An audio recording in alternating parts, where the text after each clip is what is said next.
இங்கிலாந்து செல்லும் இந்திய அணி 5 போட்டிகள் கொண்ட T20 தொடரிலும் அடுத்து 3 போட்டிகள் கொண்ட ஒருநாள் தொடரிலுமே பங்கேற்று விளையாட இருக்காங்க. IPL 2026 சீசனுக்கு பிறகு இந்திய T20 அணி பங்கேற்கும் பெரிய தொடராக இது கருதப்படுது. இந்த தொடருக்கு முன்னாடி ஜூன் 26, 28 ஆகிய தேதிகள்ல அயர்லாந்து சென்று 2 போட்டிகள் கொண்ட T20 தொடர்ல இந்தியா பங்கேற்க இருக்காங்க. இந்தியா இங்கிலாந்து இடையேயான முதல் T20 போட்டி ஜூலை 1, அதனைத் தொடர்ந்து இரண்டாவது போட்டி ஜூலை 4, அடுத்து ஜூலை 7, 9, 11 ஆகிய தேதிகளில் போட்டிகள் நடைபெறுமா. முதல் போட்டி இந்திய நேரப்படி இரவு 10 மணிக்கு ஸ்டார்ட் ஆகுது. இதனைத் தொடர்ந்து இரண்டாவது போட்டி இந்திய நேரப்படி இரவு 7 மணிக்கு துவங்குமா. 3 மற்றும் 4 ஆகிய போட்டிகள் இந்திய நேரப்படி இரவு 10 மணிக்கும், கடைசி போட்டி மட்டும் இரவு 7 மணிக்கு ஸ்டார்ட் ஆகுதா. முதல் போட்டி செஸ்டர்லி ஸ்ட்ரீட்ஸ்ல நடைபெறுமா. இதனைத் தொடர்ந்து இரண்டாவது போட்டி மான்செஸ்டரிலும், மூன்றாவது போட்டி நாட்டிங்கமிலும், நான்காவது போட்டி பிரிஸ்டலிலுமே நடைபெறவுள்ளதாக சொல்லப்படுது. 2 அணிகளுக்கும் இடையேயான கடைசி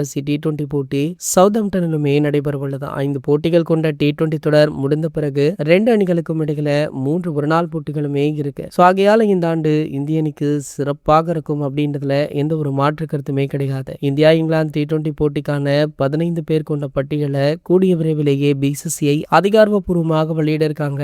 மேலும் பாத்தீங்கன்னா கூடிய விரைவில் 11 அணி கூட வெளியாகலாம் அப்படின்ற ஒரு பேச்சு இருக்கு. இது போன்ற செய்திகளை பத்தி நீங்க உடனே தெரிஞ்சுக்க நம்மளுடைய சேனலை மறக்காம சப்ஸ்கிரைப் பண்ணிக்கோங்க.